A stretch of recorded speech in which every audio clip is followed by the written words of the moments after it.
Hey, Fun. every time I almost forget to hit record, and that's always a very big fear of mine that we'll get like halfway through. You know what's funny? Every time we'll get like 15 minutes in and I'll like look for the recording but I have that like trauma of like recording someone's sets too. I'll be like, oh shit, I Yeah. didn't forget to hit record, right? Or it's like on your face or something. Yeah. Yeah. Or like making sure it doesn't fall over or yeah. Yeah. What's going on? How's your Not a solo whole lot. day? What was that? How Well, was your actually, we switched it up for some reason. Michael trained hamstrings yesterday because he had to switch shifts. Someone at work, so he ended up working later at night. And I don't know, I guess he only had 1 or 2 meals in him before he had to go train. Yeah. So hamstrings isn't necessarily something that he needs to like focus on, so to speak, or like kind of be like super dialed in for. It's more like a push day for him. So he wanted to have today as a push. So Okay. we trained shoulders and chest today. Sweet. Right. What's up? What's up? I like how we're all like switching our hairstyles. Hunter and I have our hair up and Jesse have her hair down. I feel like I have to be like 5 feet away from my desk to I know. get proper scalage. Yeah. Is it just us three today? I think maybe Jasmine might pop on. She didn't say anything, I think, in the chat, but didn't say that she wasn't going to be in. So Yeah, maybe I did send the link to Alyssa. Maybe we'll see like a couple minutes of her, depending on where she sent the things. That'd be so fun. I thought Jazz said she was. Yeah, Jasmine said she wouldn't be in there today. Oh, okay. Yeah. Well, then maybe it is just us. Is Brianni free? I could throw her link. I'm not sure what she's doing. I think she's home. Well, how's your week's been? Anything new or exciting or updates? How's prep going, Hunter? Good. Yeah. Yeah. He didn't make any changes this week, so that was nice. He's been like doing little things, like take an egg away, and he'll switch my bread out for English muffin, but no changes this week. So I love it. That's always nice though, when it's kind of like, okay, we must be like, heading in the right direction. Yeah. Does that ever like, I don't know, worry you, or do you like get in your head, or are you just somebody that like you just put the blinders on, you just listen and whatever they say goes? Yeah. I just put the blinders on. Yeah. I don't think about it too much. But it's good. It's going really well. Towards like the end of a prep, I may like get a little more are you sure? Like, you sure we shouldn't like add some more cardio or something? Or but then again, that's also like to Michael. I don't know if I would do the same thing, I guess, to an actual like coach or whatever, I guess. But yeah, for the most part, I am just kind of like locked in, just try not to think too much about it and just go about the weeks. But definitely wasn't always the case. I feel like I was always like, I don't know, like looking for that like change week or something, you know what I mean? To kind of feel like things were moving or like seeing a scale change or something, but not necessarily paying attention to like body composition or something or. Yeah.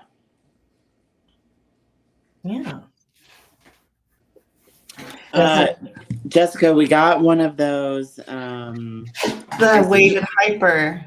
Yes. I had to, we just switched it out. It just like, I don't have the best like hip or like ham mobility. Yeah. So it got to the point where like it was just causing too much like pain to like my hip bones to like lift the weight in. And then since my knees were like so straight, it just kind of ended up feeling like it was just more awkward than anything. Yeah. So we just switched it out. I can see that. Yeah. I've never tried one, but I've seen them and I've always been very envious of gyms that have them. Yeah. Like I would connect with that really well. My favorite is, so what I swapped it out for is, have either of you used the Atlantis assisted RDL? Oh, I love it. I want to see what it is. Yeah. This. I don't think I posted it. Well, I might have posted it to me grid, but it just takes your back out of it. So now I've got the one barbell RDL. Oh, and then the one, you know what it is? Is it the one with the pad in front of you? Yes, it's kind of like no. No. There's like a pad. Thing? No. Yeah, that's not it. No. Here, I'll send the. Yeah, if you have it. It's me. I'm not trying to use myself as an example, but. Yeah, I mean, if you have it, you know. I just sent it to the girls' pod. Okay, I'll put up. Hold on. Okay. So we call that a back attack. I don't know the real name for it. Oh, I was like, maybe I don't know what it's called after all. I love that machine. Love it. I don't think it's super popular because, like, I know I probably went like 2 months just looking at the thing, like, how the hell do you use that? And then the gym finally posted a tutorial, and like once you have the tutorial, it's like, oh, it's simple enough, but it's super nice. Yeah. Yeah, I feel like we had one in Kansas City, but we don't have one here in Vegas. I'm surprised you don't have one there. Yeah, I know. They're nice. I really like it. Really good. Yeah. I mean, how is it like? Go ahead. It's good for me because, like, when I do my barbell RDL, I'm very dominant, and this kind of like forces me to make it more ham dominant. Yeah. I don't know what it is with RDLs, but I just suck at them. Yeah, I don't know. I love an RDL. But I don't like when I say RDL, I do it so I'm getting a dead stop on some blocks. Yeah. I saw your video. Yeah. And for me, like that. Taking it off of like your lower back or yeah, that's what I figure. Because like if I can like initiate the pull like from that dead stop, like I feel like it's all ham and glute as opposed to just kind of like gradually over the set using more and more. Yeah. That's how I like to do it. I know it's not really correct, but whatever. I mean, however it works for you, you know. Yeah, you gotta do what works for your body. Yeah, I feel like I don't know, I feel like I need to incorporate more on my glute hamstring days. I don't know, I feel like our gym doesn't, I mean, not that you need machines, I guess, but we have like this one seated curl machine that's not, I feel like I brought it up before, but like the pad isn't on like your quads, it's on your shins. Like that braces you, which is weird. Yeah, it's very like. Oh, I think I know what you're talking about. I've never used one, but I think you're almost kind of forced to like buck your hips, like at the top, so to speak, of the movement. So like once you like kind of learn, I guess, like how to, you know, set it up and like how to get in it, it's like okay, but I feel like it just freaking there's so much weight like on my shins, you know, like I can only go so heavy before it's like super uncomfortable. And then we have like go ahead. Does your gym have any just like thin pads that you can kind of buffer yourself? Because I know when I do my seated curls, yeah, that's true. I have to take one of those, like, you know, kids use them to float in the pool. And it just kind of I think I got used to it for like when I trained alone, it kind of like made it so I could get in the seat more secure. But now that I'm used to it, I realize it just kind of like takes the pressure. So it's not like putting so much pressure in such a small area on your quads. Yeah. That might be. Yeah. Yeah, I could give that a try. Yeah, there's not really like, there's that, and then there's just a kneeling hamstring curl, which I actually do enjoy. Like it's pretty decent. And then we just have like typical like hack leg press and a pendulum, which actually getting used to the pendulum now, like I'm liking this one. I initially I had to just like figure out like the foot placement on it because it was giving me like a lot of knee pain and I couldn't quite figure out, I don't know how to get out of it, but doing a little bit better with it. And we've incorporated that to our quad days. But again, like for hamstrings, like I feel like I need more movements. I don't know. I have that. And then I usually do RDLs. I've been doing it more with a barbell. Sometimes I'll do it with dumbbells if I'm just not feeling like I want to go super, super heavy. But I don't know. And then I do I go back to the seated hamstring curl and I do a finisher on that, and that's it. You know, I actually do that first machine you brought up, the glute ham raise.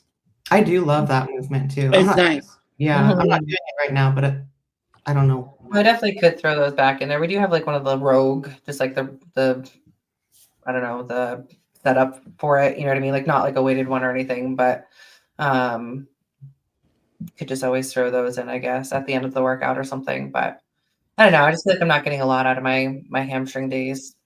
Can you do a single leg press? Yeah. Yeah, we do. Yeah, we do that as well. And again, it's just maybe I'm just a priss and complaining about equipment, but I swear you can't quite get as deep as I would want to with this one. It stops too short.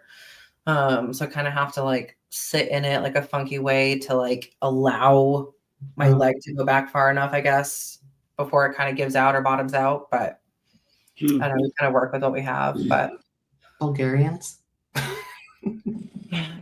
You're no, go away, Jessica. I could do those. Sometimes I will throw those in as just kind of a superset after the what am I saying? The leg press, and do kind of, we have the bar, just the bench set up for it. Back and just kind of do some body weight ones, but I could get back into weighted ones too. I'm gonna get back into that. I never, not that I didn't connect well with them, I guess, but I just feel I always maybe I'm just, again, not positioning myself well enough, but I feel I got a lot of lower back. Yeah.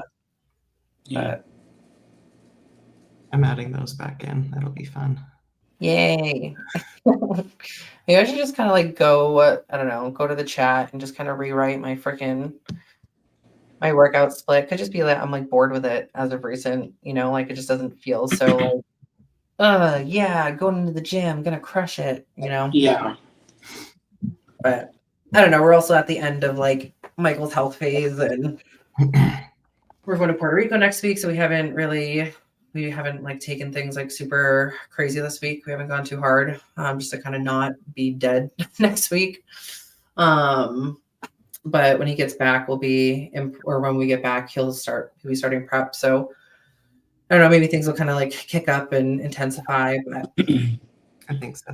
So you mentioned health phase. That is something that I've never done, and I don't really know about. So and maybe somebody listening doesn't know what that is either. Could you kind of explain what you do there?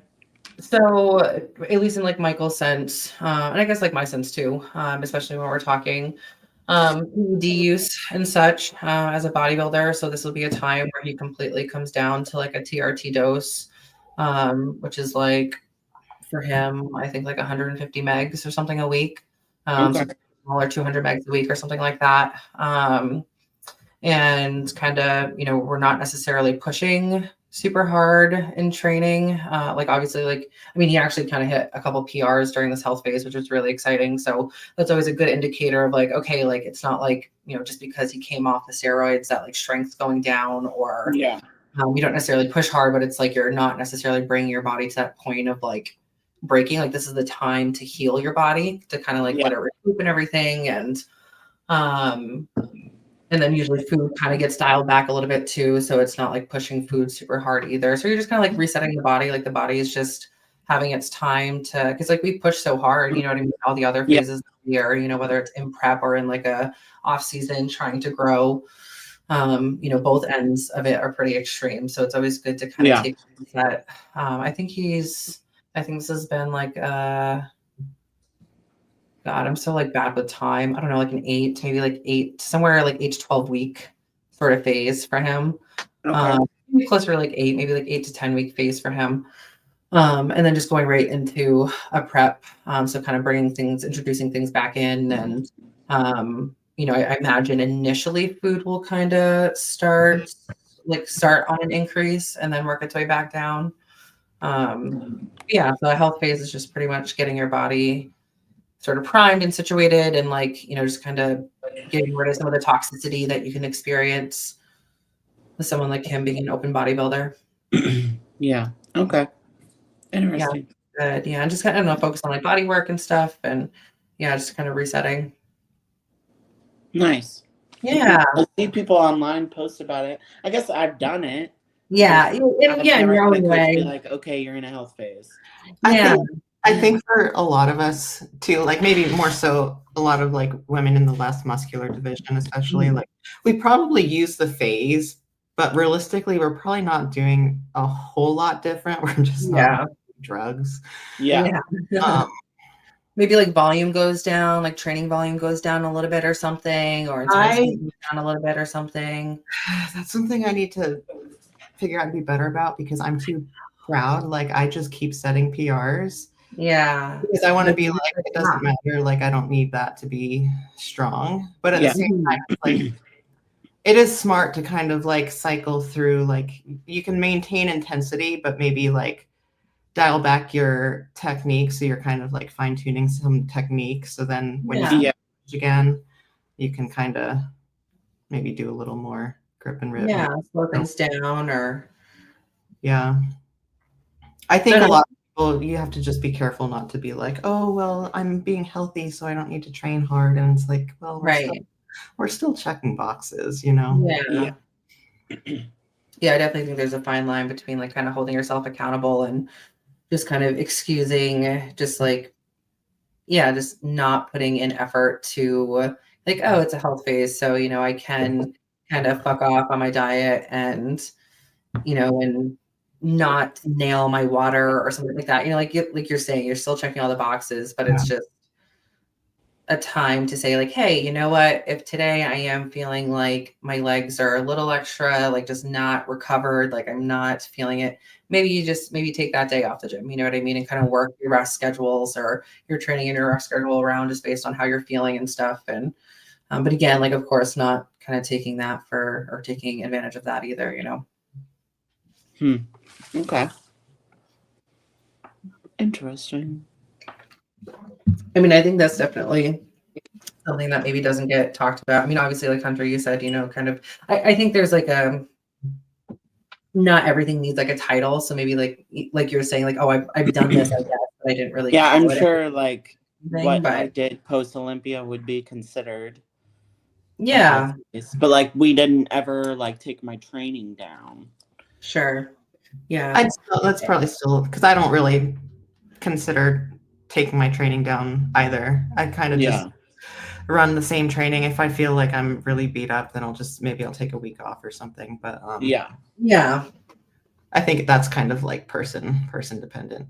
Yeah, I was just gonna say, I think it depends on like, what, especially like kind of like what division you're in, what's your training styles like and stuff. And again, that's kind of like how we're treating this. We're not necessarily like convincing ourselves like, oh, okay, let's dial back. And again, like Michael's hit a couple PRs in some of these lifts through this health phase, so it's not like, you know what I mean, we're not pushing, but like listening to your body, you know what I mean, like not telling yourself, no, it's prep, like I have to do it whether I want to or not, sort of deal. Like take that time to be like, what, okay, like I do feel kind of, like whatever the case might be, like just know that like in that phase, like maybe that's the time to step back if you have to, or like kind of dial things back if you have to. But okay, yeah, that makes sense. Yeah, and I think that's like an important thing that what I was initially saying, like I feel like it's not often talked about, and people kind of just go balls to the wall like constantly, like 365, and I'm wondering why like maybe growth isn't happening, or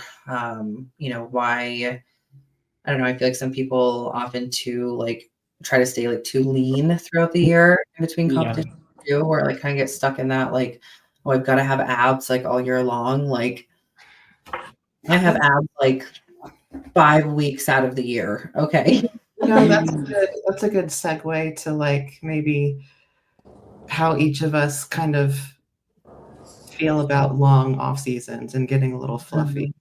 Because I know I'm the same. Like my abs is probably like 2 weeks post show. Like they're out I feel like everywhere else I'm like fairly lean, but I'm just kind of the person where it's like I just throw on a t-shirt and quit looking at myself so much. Yeah, exactly. I just Honest with you, which probably isn't a very good like solution to the problem, since not everyone's going to be willing to do that. But I don't know. Do you guys ever? I think I finally got to a place where I just kind of looked at it as, you know, my body weight at this particular time, it's serving a purpose. You know, in powerlifting, when I'm 205, squatting 700, benching almost 4, like my body weight is serving a purpose. I am incredibly strong. On Olympia stage, I was in the 160s.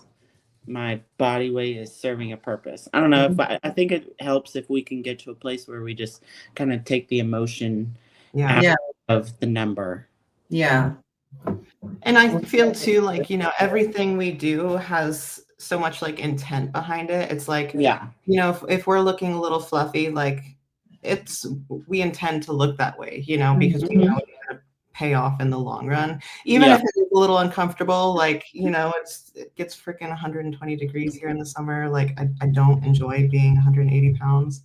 You know what? I don't really care what other people think if I'm in my sports bra and shorts, you know, because I know that it's for a reason, and I can also cut back down with the same like method that got me to where I am, you know. Absolutely. Yeah, I can't tell you like how just like casual I feel like I've gotten with everything. Like, not that like I would be the type to necessarily like try to put on a show head to toe when I went to the gym, you know, but you know, like I'd have like things that matched or something, or like cute outfits or whatever. And now it's like just throw on the freaking oversized Walmart t-shirt and sweatpants and just like, you know, go to the gym and not necessarily think about like, oh, like do I look too fat, or you know what I mean? Like, do I like is too bloated when I'm like doing a certain movement or whatever? Like, I don't know.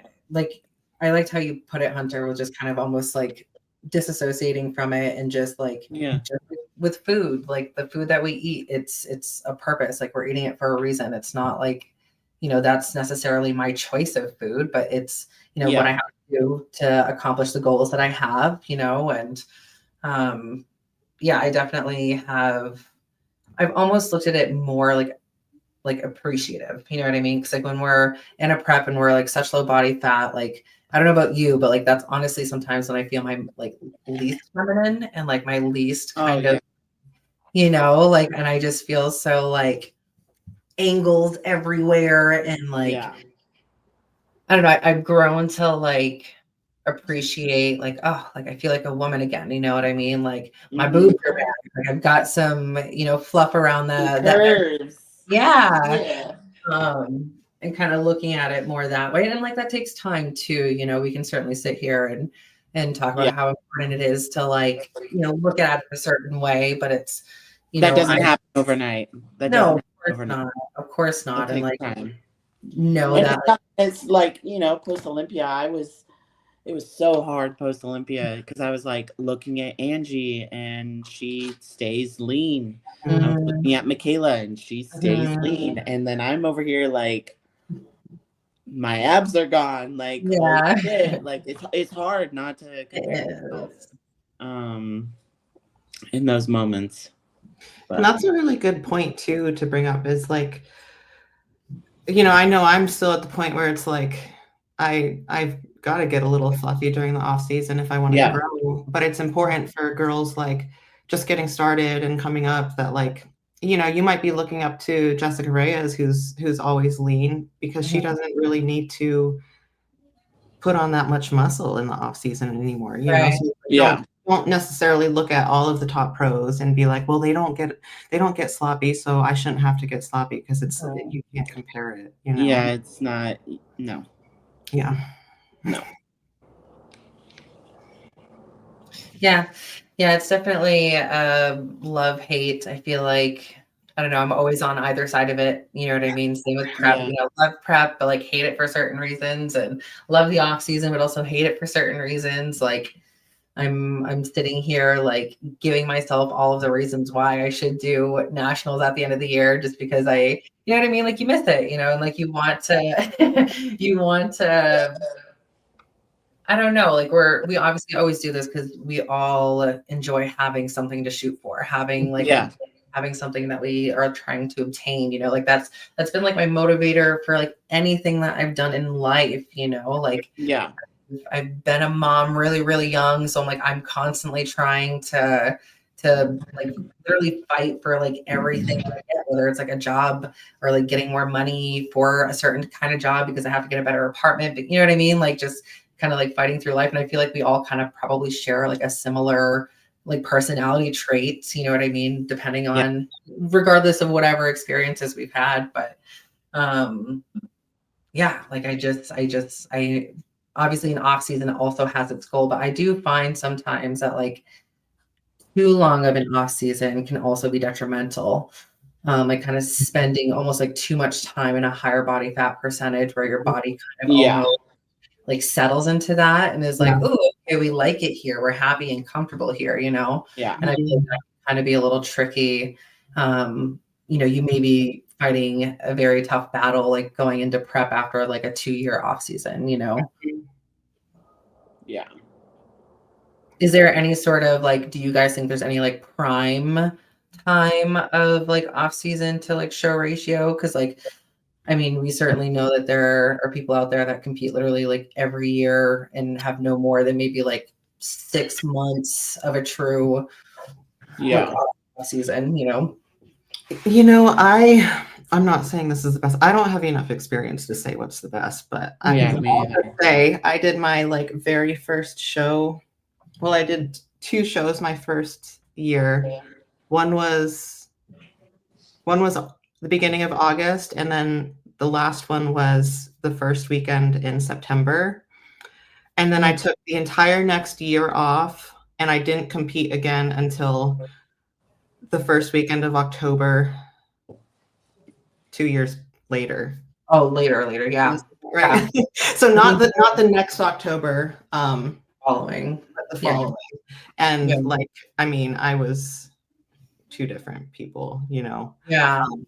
And I just think, especially like when you're just getting started, if you compete every year, you're honestly just, depending on how long you have to take off to get your hormones and everything running good again, and then to actually focus on building muscle, you also have to kind of like marinate, for lack of a better word, in that muscle. Like, you can't just like say you're gonna eat in a surplus for 6 months and then like immediately jump into prep, Right, when things are maybe grooving or like, you know what I mean, you've hit this sort of point of like you're just at the right, like everything's hitting, you know what I mean? Training's going good, digestion, everything's going good, your hormones are good, you're feeling good, and then like just to completely just nope, just kidding, we're gonna take it all away and start a prep. Yeah.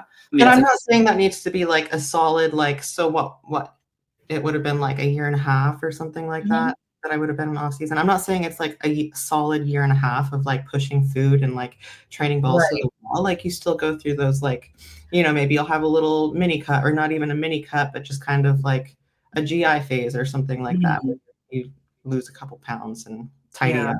But it's just like every single time you hit like that higher weight, if you just stay at it, it's going to be cleaner every single time, Yeah, right.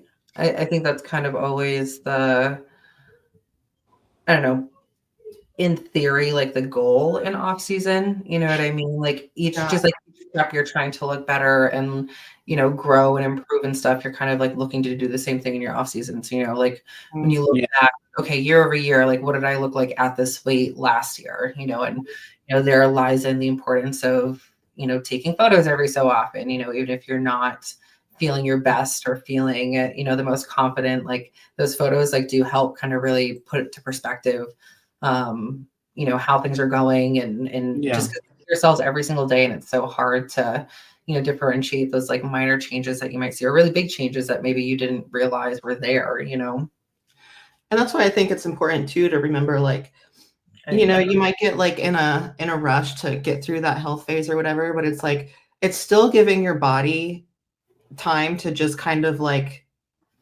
develop that muscle. You know, it's not Yeah. going anywhere.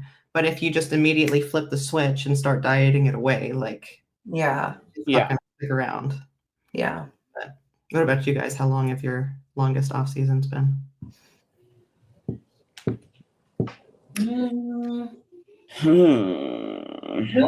I was really good when I first started powerlifting. Like, I would do like 1 meet a year, but then 2021 I competed 4 times, 5 times. So honestly, I couldn't tell you. But that was your like that's your debut year, right? Yeah. Yeah, so it's kind of like this new exciting thing, like, Mm-hmm. and obviously you were fucking like you were so like it's so funny, like when I'm talking to you now, like so casually, and like back then just thinking like, oh my God, Hunter's doing bodybuilding, this is great. You know, like just being so stoked for it, just because obviously like it just like you're saying the conversation between you and your coach at the time, like it just made sense. You know what I mean? Like, Yeah. of course she should do this. Like she looks so Yeah. great. Yeah, like because my first season, like I definitely did. I mean, I was in prep, I think, for way too long. Like the shows were very like spread out. So like I think I started prep like September, October the year prior. And then first show was like mid March, around now actually. And then last show was I want to say like July or something like that, like June, July. It was just like so long and natural and just like, I don't know, like you don't know any better, I think, you know what I mean, too? Yeah. Like kind of like, oh, like let's just obviously do as many as I can, you know what I mean? If I can afford it and if I can, you know, I mean, like why not sort of deal. But you know, you don't know what you don't know sort of deal. But yeah. But I don't think I've ever gone any longer than a year and a half because I competed in 2018, 19 in the spring, 2021 in August. First, well, I guess it's like in my head, I think like that's a year out of prep or like a year off season because I have like 5 months of prep or whatever. Yeah. And then 2023 early summer, so about the same kind of time frame, and then 2024 for nationals. So never long. I guess like not super long for me ever. Maybe I should try like honestly, if I do end up doing nationals, like I would probably take like I planned this year, like the entire year off and maybe not do anything until like mid the following year or something. Yeah. I mean, honestly, though, so you said it was like mid 2023 and then you did nationals the following year. Like, honestly, like that's a pretty decent off season. You know? I felt like it was for sure. Yeah. And you had a lot of good improvements. And I mean, I keep like on team like do nationals 2025, but you know what? I will do nationals if every single one of you are there. I would love to be there. I'll be there. I would love to be. I can't make any promises, but I had so much fun like at the last one. It was just so much fun. I can't even like I still live in that moment so much, and like that's good. It's such a I don't know, just like a core memory, you know what I mean? Like almost not like there's no expectation, but like I really wasn't trying to like set this like pressure on myself, you know what I mean? Just kind of like it's your first freaking national show. It's one of the biggest national shows, like just go in, listen to what Michael says, like don't give attitude, you know what I mean? Just like follow what you're supposed to do and just like have fun, you know what I mean? And like kept trying to tell myself like live in the moment, be in the moment, because once it's over, you're gonna be like, damn, like I wish I didn't act this way. Or I mean, I can say that like I had that kind of in hindsight, like I have that regretful, like, damn, I wish I didn't really kind of act that way, like after getting off stage, or like that's not what I anticipated, like my attitude being like. But I was just like a little bummed because everything, like again, Jessica, not to like rehash it, but like it went so fast, like everything was like moving so like way ahead of schedule than like what they had us thinking. And but whatever, like bygones be bygones. But yeah, I think that's like a really important. Like, this is something I'd tell like everyone who's about to do their first show too, is like when you finally get there and it's finally stage day, for one thing, like if you've done all the work, like just stop stressing, because you're not going to be able to decide who shows up and who you're standing next to. But hopefully you can stand there and be satisfied with yourself that you've done the best you can do. But the other thing is, like, everything goes by so fast. Like, just So like fast. remember to try to like slow down and just like enjoy every single moment, you know. Absolutely.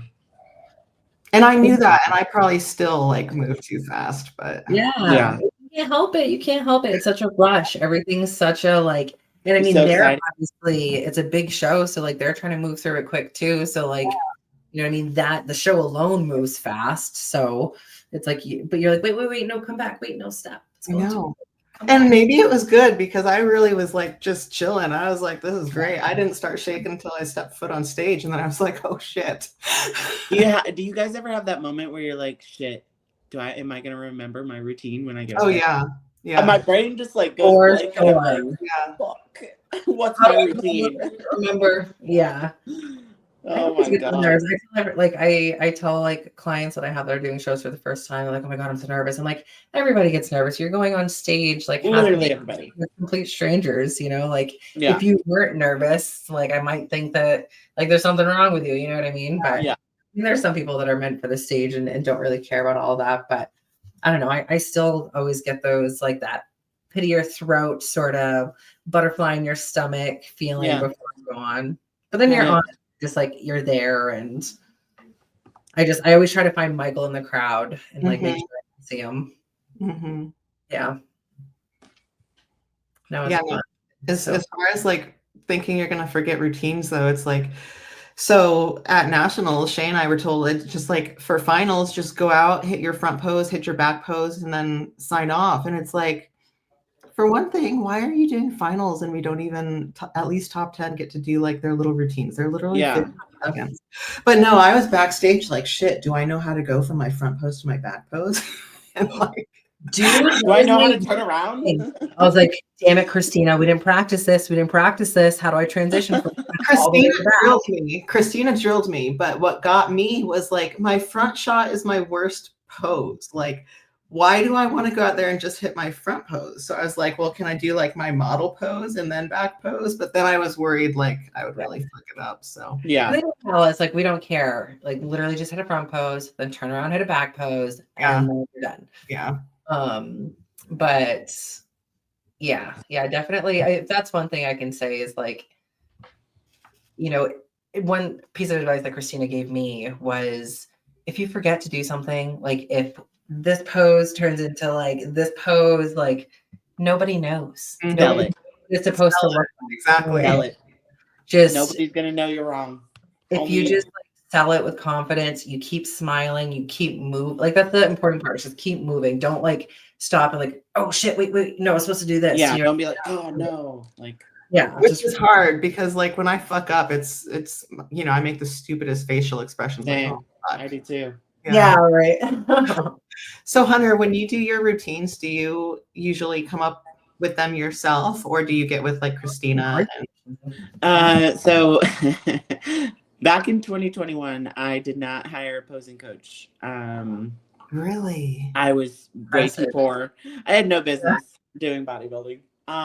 So I made my routines up on stage. Oh, really? That's crazy. Yep. I mean, I hate to say I didn't have time because that's a bullshit excuse, but like your girl was posing on, like I was practicing my posing on my 30-minute lunch breaks in the bathroom. Yeah. Like I was doing as much as I could, and I would pose at the gym, like in between sets. But like as far as a routine, I just felt the music and did it on stage. I love that. It was that I was very nervous. Like I remember stepping on stage at Tampa, and I was like, "Holy fucking shit! I don't know what I'm doing. Please don't fuck this up." But, I did hire Christina last year, and she made my routine for me, which was awesome. Yeah. Nice. Yeah. Cool. Well, so you guys, she's there, isn't she? Yeah. So all Yeah. my posing sessions were in person. So lucky ducky. That's pretty Yeah, it cool. was super nice. It was very Yeah. nice. She was awesome to work with. Mhm. Awesome Yeah, to work definitely like a quick plug for her since we all actually are posing clients of hers. Yeah. Christina Nicole, KJ Center Stage. I think Joey also like handles all the boys, all the guys. And then Christina handles all the female posing for all the divisions, I think. I don't think there's a division they don't cover. No, I think they do it all. Yeah, I send people there, you know what I mean, clients that I Mhm. have that, you know, I don't necessarily know wellness posing. So I don't either. yeah, throw them to Christina and she does a great job. And honestly, like, you know, in terms of like pricing, like they're priced very, very well. Good. For Yeah. posing coach for sure. Yeah. If that's something that I say is an importance, maybe not necessarily like, I don't know. What do you guys feel about that for like the first time? Like maybe somebody who's like, this was like always a bucket list thing for me. I've always wanted to get on stage, but don't necessarily know if I'm like the person that's, you know what I mean, going If for it. it's worth No. it to hire a coach. Yeah. Like, do you hire a coach or do you just kind of put together your resources and like maybe, you know, like work with somebody that you know was a bodybuilder? You know what I don't know. Like, Yeah. I guess if you have nobody to kind of lean on, you know what I mean? Like find somebody, but I don't know. Well, I mean, okay. You said it was kind of just say it's somebody's bucket list and maybe they don't have, you know, not even if they don't have the money, but they don't have the desire to spend the amount of money that we do. Sure. Yeah. You know, if they know somebody locally that can kind of help them out, like like a gym owner or somebody who's gone to shows or then go for it. But I do think you at least need I'm trying to be nice to myself, but it's like, you know, when I first got into this, like I watched these pros on the figure stage and what I saw was not translating to my brain what I was doing. So you may think you're emulating the pros that you see, but the chances are good that you're not. And maybe you need a little assistance. Guidance. Yeah. Yeah. I mean, it's definitely, I would say it's because I mean, honestly, Christina was my first hire for a posing coach. And aside from that, I just kind of, you know, taught myself and like you said, Jessica, just kind of watched shows and watched what other girls kind of did. And thankfully, I feel like I personally have like some amount of like rhythm about me. You know what I mean? Like I can kind of at least like the transitions, you know, aren't super tough, I guess. But I can definitely say it was for sure worthwhile. Like taking it was like 3 sessions or so just to kind of tweak some things or whatever. But you know, people may need more work. You may need more like 5-6 sessions or whatever. But I would say, yeah, if you can afford it, I would definitely say it's worth hiring somebody. And it's something you can do virtually. Like you don't have to do it. Yeah. You can just stay in your house. And I think it just adds to that confidence. Like, you know, before Tampa, before I got on stage, I was like, fuck, I don't know. So it kind of took a hit on my confidence. Yeah. Surrounded by all these other women who are very seasoned, very, you know, they know what the hell they're doing. And I'm just like, powerlifter, I'm here. Like, I think it'll just add to that confidence that you have on stage if you know, come very well prepared. Yeah, no, that's a very good point because that is definitely something I noticed was much different was just my overall just like confidence and just like surety of like no, like I know what I'm doing and like I know that how I'm hitting these poses like looks right, you know, and yeah. You know, this is kind of a sidebar, but to add on to that too is like a posing coach is gonna like run you through rounds and hold you accountable to holding them. And a trend kind of that I've noticed that's like it's awesome, but at the same time it's like, you know, watch yourself is everyone wants to, like, come up with these long, elaborate routines, like they're getting ready for the Olympia stage, and it's great. They're beautiful, and it's great that they're so confident in it. But when you step on stage at the national or at the regional level, like they're gonna kick your ass out of there in 10 seconds. So get through your poses that you actually want people to see and get out of there, and then practice your quarter turns, you know? Yes. Yeah. And that's definitely a good piece of advice there is like, make sure you have your mandatories down. Yeah. Whatever your mandatories are, make sure you absolutely nail those because that's what's being judged. You know, your individual posing routine. Well, obviously some are, I guess, but well, no, actually, is your posing routine judged, Hunter? That's part of what it's not at all. No. So the it's finals, just no. right. So it's like it's not being judged. So not necessarily don't come prepared, you know, but you know, focus on the poses that are gonna be, you know what I mean, rewarded or judged. Yeah. And it's great. Like save that for later because some of these I've seen like some kids coming up and it's like they're beautiful routines. I wish I had half that elegance and half that flow. But if you haven't even stepped foot on stage at all, like get confident with just the basics first and figure out like the poses. Hold your front relaxed for like a minute straight and tell me. Yeah. Yeah, that's for sure something that again, like as of recently, I've kind of been like, okay, I need to work on like my posing conditioning. You know what I mean? Like it's hard. Just holding those poses for at least like 10, 15 seconds or whatever. And, you know, it's so funny, like putting people through poses that have never like been brought through poses. And like, when they start sweating, they're like, oh my God, like, why is this like so hard? And it's like, wow, like this is like, just like everything else, like this is work, you know, like, you know, of course, to some degree, you're not necessarily like, I don't know, Jess, maybe for like our division, like you're not necessarily like flexing everything. Like you should be at a point where you're lean enough to where like you get into your poses and like it's doing the work for you, you know, but you know, just like holding your core in and like breathing through your chest and like making sure that like everything is tight and like, yeah, it's work. Trying to smile. Then from smiling. Like you're not in pain. It's so bad. It just turns into this like panic. I've never smiled so much in my life. You know? Literally. That is so funny. That's another thing too that I always have to like. Don't forget to smile. Got a smile while up there. It's a beauty pageant, you know. Yeah. You look like you're enjoying being up there. Yeah. When I practice, it's like my eyes, I can't keep my eyeballs open when I'm smiling. Yeah. Just turned into these little slits. I got to work on that. Yeah. Well, I mean, if that's how your eyes are, that's just how your eyes are. Yeah. You can't make them open if they don't open. Jess is going to be on stage like. Yeah, like completely. And they're like, wow.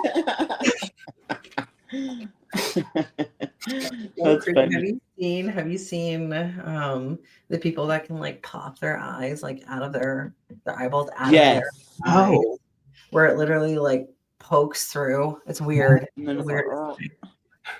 Gross. Weird. Any other, like, can you think of any other, since I feel like we're kind of talking about like expectations for your first show, is there anything that like, I don't know, people coming up for their first shows here, like what's something you can kind of say and look back on and be like, damn, like, you know, I don't know, wish I did this, or don't forget to do this, or maybe we could talk about, you know, how important post show is and kind of the things that you can expect there. And there was a lot of stuff like back in 21, there was a lot of stuff that people didn't tell me. Mm-hmm. And I mean, I got edema, like holy shit, edema. And I didn't understand it. I didn't know why. Like no one explained like, hey, you'll want to drink water. Yeah. The food is, I know you want food so bad post show, but like take it easy. Like nothing what can happen. Because like I learned a few things the hard way. So maybe if we could talk about some of those things, make it a little easier on someone who might be first time competitor. Not necessarily have those people around them kind of telling them what to expect. But yeah, that's definitely a big one. You know, kind of similar situation. My first prep with the coach that I had, whatever personal things he had going on, like whatever. I think had some like family stuff going on, but just completely like ghosted me like after my show. Like no, like day after, like maybe like you know what I mean, just kind of like kept up the congrats, like excitement, whatever. But then like start of the week, like there was no. I'd message back and be like, so like, what am I doing? what do I do? And just absolutely nothing. So like I No. just didn't do anything and just like ate and like much like I imagine you went through, Hunter, like quite literally gained like 40 pounds, 45 pounds in like 3-4 weeks. Like Oh yeah. bad. Oh, It was yeah. bad. And I think I shared the little fun tidbit that like I pretty much got rid of like all of like my big girl pants because this was me coming from pretty much being not like heavy set, I guess, but just like a little bit heavier like post pregnancy and stuff for like several years. And then kind of lost 20 or so pounds on my own and then pretty much found this bodybuilding coach and got into a prep and then lost like 30, 40 more pounds for the show. And like that was literally the best, obviously, like that was, I never looked like that. You know what I mean? Yeah. And like, you just get stuck in this excitement of just like, oh my God, this is so cool. Like so, especially when the mindset, like I think for a lot of us in like our high school eras, like young girl eras was like skinny as possible. You know what I mean? Like thigh gap or the just, being like rail thin and like not necessarily like that was like my mindset then, but it was just like, holy shit, like I put in all this work, like I want to, you know what I mean? I want to keep looking like this. And when I didn't at all, and I gained 40 pounds, it was like, I would constantly like take photos of myself and like 10 different times, 10 different ways, just to like, oh, maybe if I like move this way, like I won't, Yep. you know what I mean? Or like, and like, it was a very hard time. It was a very hard time like through that and like not having the guidance and yeah, it was scary times. yeah. I also like back then. I think he had me taking Arimidex and Nolvadex as well, and I didn't know that those needed to be like you. So I post Tampa, I just stopped altogether, like completely hard stop. Yeah, I didn't know. I had no idea. He didn't tell me. So I just thought too inclined. In powerlifting, any PD, anything you take, like post meet, you just stop. You just stop taking it. You're good. So I just stopped with those and edema, like a motherfucker. Holy shit, edema. And he finally was like, "Are you still taking this?" And I was like, "No. Why would I?" Yeah, and you didn't tell me to. Why would I? But yeah, so pretty much like it's called a reverse for a reason. You know what I mean? Yeah. Like you're quite literally like if show day is like ground zero, you're now working your way back up the way you came. Like it's like you didn't go from eating 2,500 calories down to 1,100 calories. You're not going from 1,100 calories back up to 2,500 calories. Yes. Just slowly work your way up. And like, I always say like a good rule of thumb, like kind of post show is like, go back to where you were like around like 2-3 weeks out or so and kind of start there and like, slowly like work your way back up and slowly introduce those carbs and, maybe put in added fats for a little bit and just get it from like your byproducts or something, or, definitely stay up on the water. Like you were saying, Hunter, and you're still hydrating and, cardio doesn't stop right away. You're kind of tapering down. At least I do anyways, like after a show. I think this recent one, we got up to like an hour post workout, and the week after the show, I was still doing 45 minutes of cardio for the days that I had cardio, and just kind of slowly coming off that and slowly tapering off of like the PEDs, like Clen or T3 or something like that, just so you know what I mean, like everything's kind of stable and not just so abrupt. But so it's a slow moving pace. No quick results, no results fast. Nothing comes fast in the sport or life, These things take time. Yeah. Any other good like reverse reverse tips or like something that you went through that could help somebody else? You feel great the week after. The week after is phenomenal. Yeah. In my opinion, I love the week after a show. You're still a little bit tan. You can kind of like relatively. Pumps are crazy at the gym. Yeah, pumps are amazing at the gym. You feel good. Yeah. Yeah, I do love a week post show. Yeah, like your morale is up because you're like, yeah, getting food. You've had some. Yeah. Treats. Yeah. You're not a monster anymore. This is a zombie walking carcass. Dude.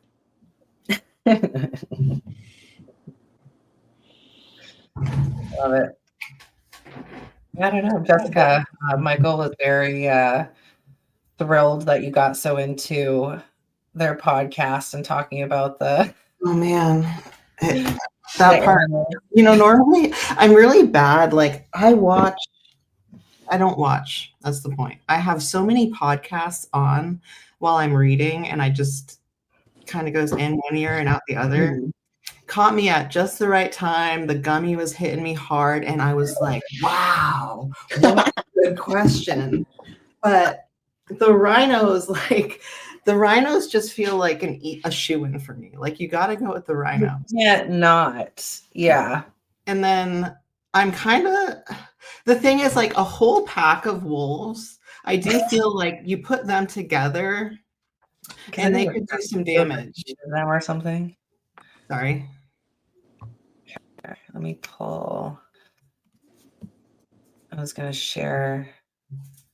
So Hunter knows what we're talking about. So Michael's podcast. I don't. I saw the story, but I didn't know what they were talking about. On Michael's podcast I did this week. You know how like I don't know, I feel like guys are always talking about like if you went up against like this animal, like do you think you could win? Oh, like yeah. Yeah, so like that kind of stuff. So I think it was pick 2 animals to defend you and the rest will try to kill you. Okay. Pick 2. Okay. Hold on. The animals are defending me. Okay, so it's yeah. So there's 2 sets of animals, so 2 types of animals, and it shows you how many of that animal.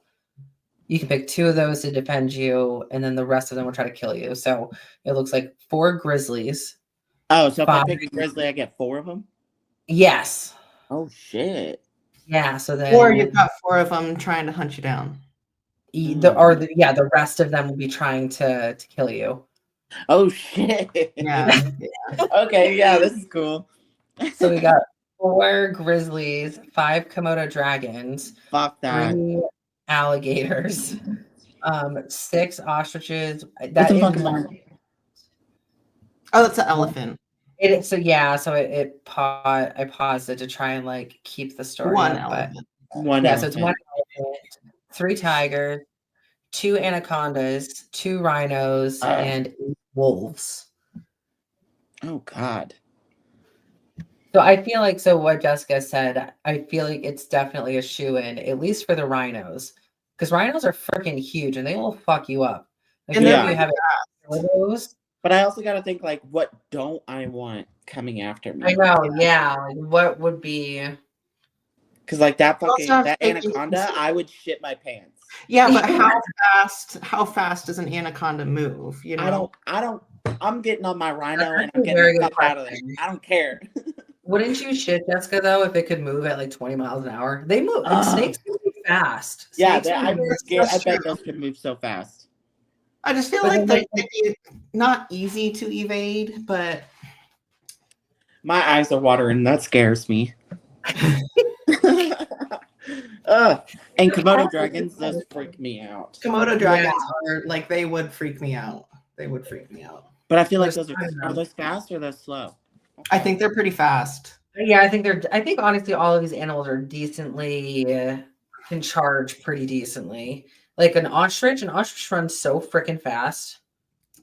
Yeah, and like 1 to 2 people per year die in Africa from ostriches, or 2 to 3. Yeah, a true fact. Actually, I would not. Oh, actually, a Komodo dragon is actually they can only go 12 miles per hour. Well, yeah, 12 miles per hour. Yeah, so that will definitely be on the. I'm fine if that's after me. and they're cannibalistic, so they could start eating each other. Let them deal with each other. That's some good research right there. But then I feel like, I don't know, for some reason I feel like for me it would be like elephant and rhinos. Like they're the biggest. I feel like they could just like stomp the frick out of any of those. I don't know. I feel like I don't know. I feel like if Jasmine was here, she'd back me up on this whole elephant thing. If it was, especially if it was an African elephant.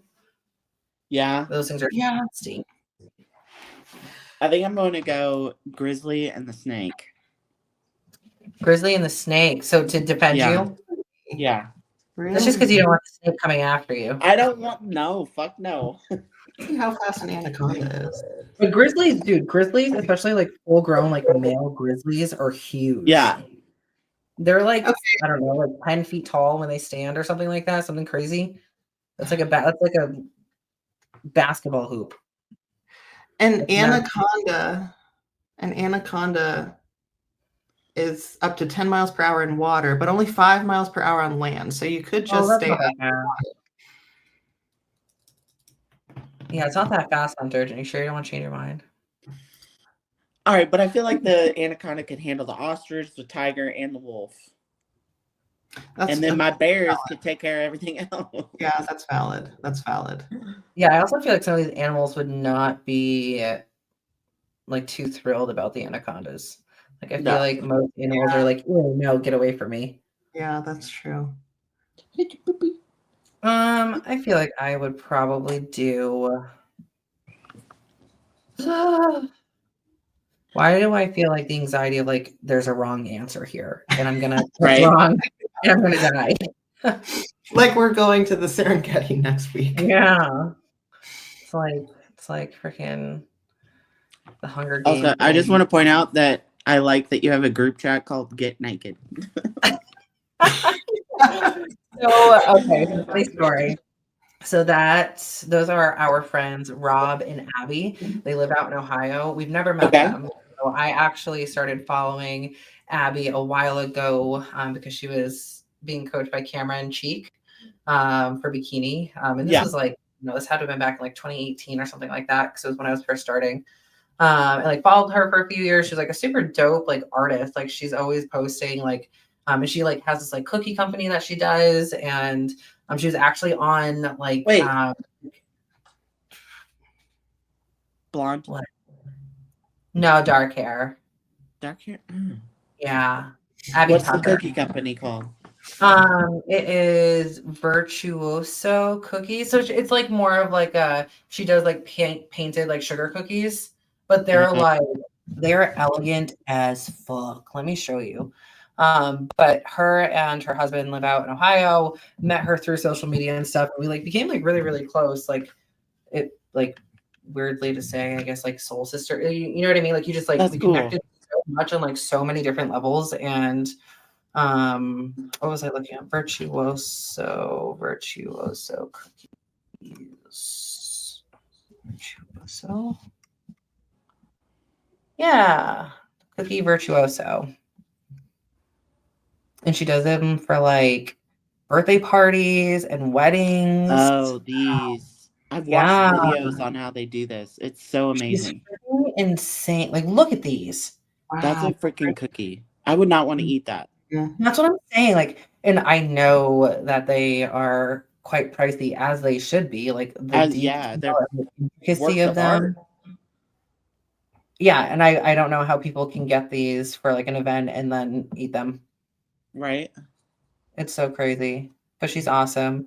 Everybody should follow her because it's so artsy. But anyways, back to the whatchamacallit, the chat. So they are heavy weed smokers, as are we. And one night Rob sent a message to our chat and meant they like get baked, but it auto-corrected to get naked. Love it. So was born the Get Naked chat. Love and it. I actually got a bath rug that says Get Naked, and I really like it. It's cute. That's awesome. Okay. Unless y'all ladies have some other stuff you want to chat about, I've actually got to 10-year-old sleepover happening right now. Oh, fun. Boys are gonna start heading towards the bedtime situation, but probably gonna be up until like midnight. But I'm sure. dude, it's so weird like being a mom having a sleepover at my house. Yeah. Like I was actually this kid like 5 years ago, like I was having sleepovers at my friend's house, like not Yeah.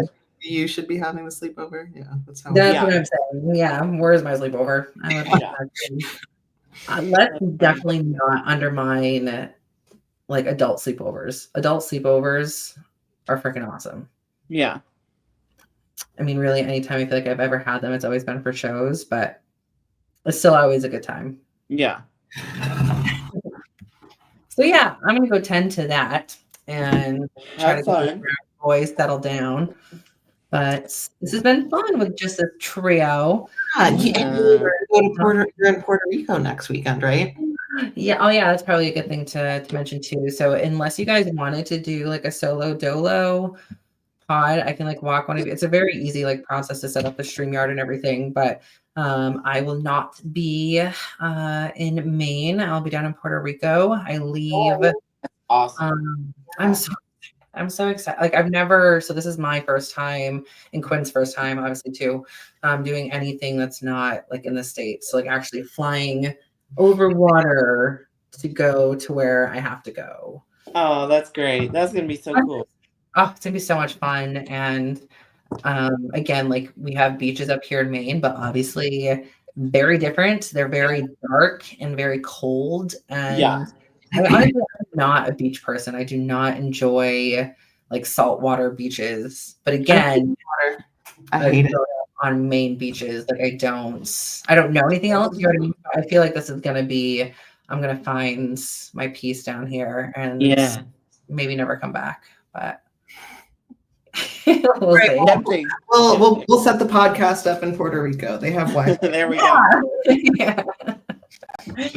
Okay. All right, ladies. Well, I will talk to you later, and I hope you have a wonderful Saturday night. Okay. Bye, guys. Bye. Thank you.